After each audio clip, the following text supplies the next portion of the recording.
religioso sente-se proteção, e quando se é realmente sincero e devoto na religião, os sofrimentos são mais bem compreendidos e a morte não aterroriza tanto. Entendi que desencarnara, mas não sabia o que fazer para melhorar a situação. Fiquei naquele templo a orar junto com outros desencarnados e com encarnados que lá iam. A prece levou-me a meditar, a arrepender-me dos meus erros. Fiz muitos atos errados, fui egoísta e materialista. Nos 21 anos que passei encarnada, tinha muito do que me arrepender. Não saí mais do templo, temia os irmãos trevosos, tinha medo de que estes me prendessem. Eles não entravam no templo, mas via-os fora. Fiquei anos no templo, e quando me cansei, resolvi ser sincera comigo mesma e pedir socorro. Chorando, pedi ajuda a Deus, e trabalhadores do bem auxiliaram-me. Levei tempo para me recuperar no hospital de um posto de socorro. Hoje estou bem, sou grata, aprendo a viver aqui, anseio por melhorar moralmente e pôr em prática o que aprendo. Marina suspirou, mas não estava triste. As lembranças de tudo o que passou lhe davam forças para melhorar cada vez mais. Após uma pausa, foi a vez de Isa falar. Desencarnei por um tumor maligno no cérebro, depois de alguns meses doente. Estava com 16 anos. Seguia uma religião que, equivocadamente, me ensinou que com a morte, adormecia-se para acordar no julgamento de toda a humanidade, no fim dos tempos. Senti um torpor com a morte do corpo, uma espécie de sono. Achava que dormia, mas ao mesmo tempo via e ouvia, embora sem muita clareza, tudo o que se passava ao meu redor. Fiquei junto dos familiares quando velavam o meu corpo. O desespero deles foi grande. Gritavam, choravam, sofriam horrivelmente. Sentia-me muito perturbada, mas também amparada. Escutava alguém me convidando para ir, partir. Meus familiares seguravam-me e não me esforcei para ir, pois não queria deixá-los sofrendo tanto. Após meu corpo ter sido enterrado e meus familiares terem ido embora, orei com fé. Meu Deus, ajudai-me. Então, socorristas me levaram para um posto de socorro, onde recebi auxílio. Tinha medo, pavor de dormir e não acordar, mas bondosamente, os trabalhadores do posto de socorro tentavam explicar e me curar, porque a doença, o reflexo dela, ainda era forte em mim. Não me apavorei ao saber que meu corpo morrera. Decepcionei-me por não ser como pensava, como acreditava. Entendi as explicações que gentilmente os benfeitores me transmitiam e, raciocinando, achei-as justas e lógicas. Não temi mais e passei a dormir com tranquilidade. Mas os lamentos e o desespero dos meus enlouqueciam-me. Julgavam-me tão coitada por ter morrido que comecei a ter dó de mim. E como a autopiedade não leva a nada, só maltrata, desesperei-me. Eles começavam a chorar. Eu também me desesperava e chorava. Quando me chamavam, queria ir para perto deles. E acabei indo. Que agonia! Choravam, lamentavam. Era como se eu tivesse acabado. Sem entender, pois novamente fiquei confusa, sofri muito. Diziam que eu estava dormindo e que nada via ou sentia, e eu gritava que não. E novamente me apavorei, temendo adormecer. Detestei ficar no meu ex-lar e quis voltar ao posto de socorro, mas não sabia como. Lembrei de Jovina, uma caridosa enfermeira que cuidou de mim, e chamei por ela. Carinhosamente veio em minha ajuda e senti alívio ao vê-la. Jovina, socorra-me, implorei em lágrimas. Tire-me daqui, me leve para um lugar onde não possa voltar mais. Ela trouxe-me para a colônia, onde fui internada no hospital do educandário, na ala para jovens.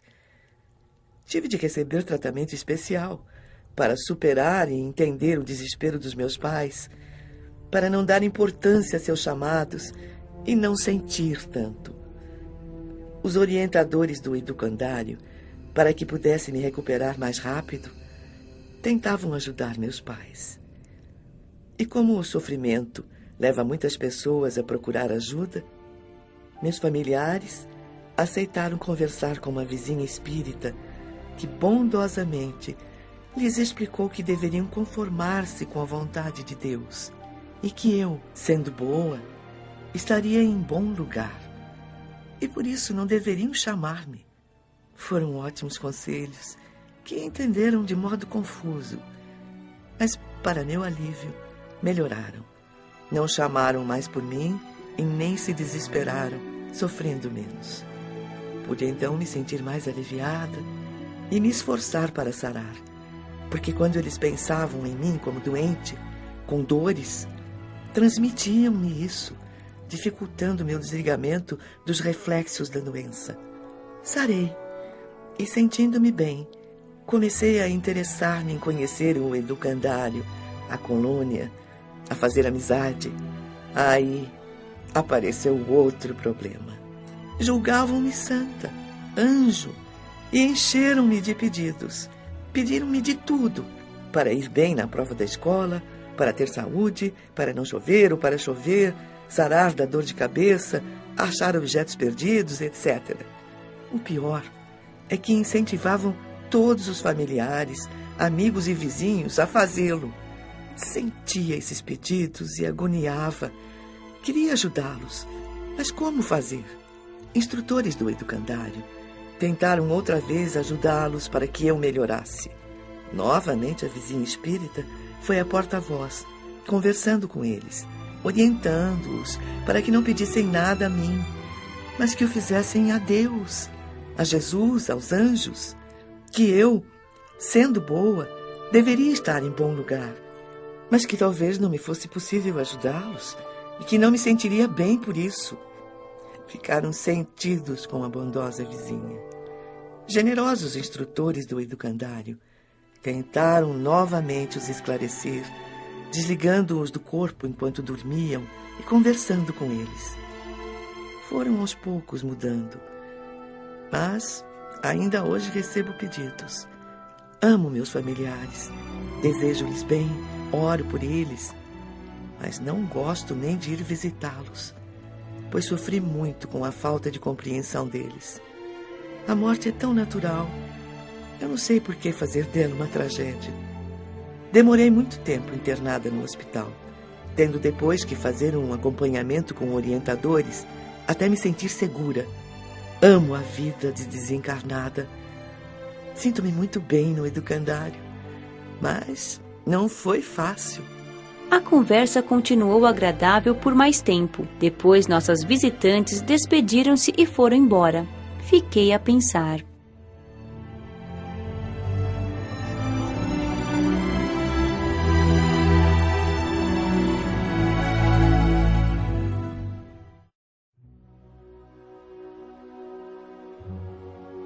Capítulo 12. Elucidações. Maurício me surpreendeu pensativa, sentada na varanda. Em que a menina Patrícia pensa tanto? Contei-lhe as narrativas que ouvi das 3 amigas e terminei por interpelá-lo. Maurício, por que não fui para o educandário? É bom que pense e medite, pois assim aprende. Você é muito adulta em seus 19 anos. É mais responsável que muitos idosos por aqui. Assim achamos melhor você vir para cá. Como você tem muitos conhecimentos, o educandário lhe pareceria uma escolinha para infantes. Sofre-se sempre ao desencarnar sem ter conhecimentos do plano espiritual? Nem todos sofrem por não ter conhecimentos espíritas ou do plano espiritual. Quem é bom é atraído para bons lugares. Conhecimentos só facilitam a adaptação. Mas a falta deles, da crença da verdadeira continuação da vida após a morte do corpo, acarreta muita perturbação e até sofrimento ao desencarnado, e até mesmo para os encarnados que perderam o ente querido. Que me diz do sofrimento dessas 3 amigas? O egoísmo é um peso. Os que cultivam a matéria, a ela ficam presos. Amélia sofreu não por ser má, mas por deixar de fazer o bem. O bem a ela própria, como se instruir e entender a vida como um todo. Teve vícios e nem se esforçou para melhorar. A desencarnação foi um pesadelo, uma agonia. O que aconteceu a ela sucede com muitos. São os que se esquecem completamente da parte espiritual.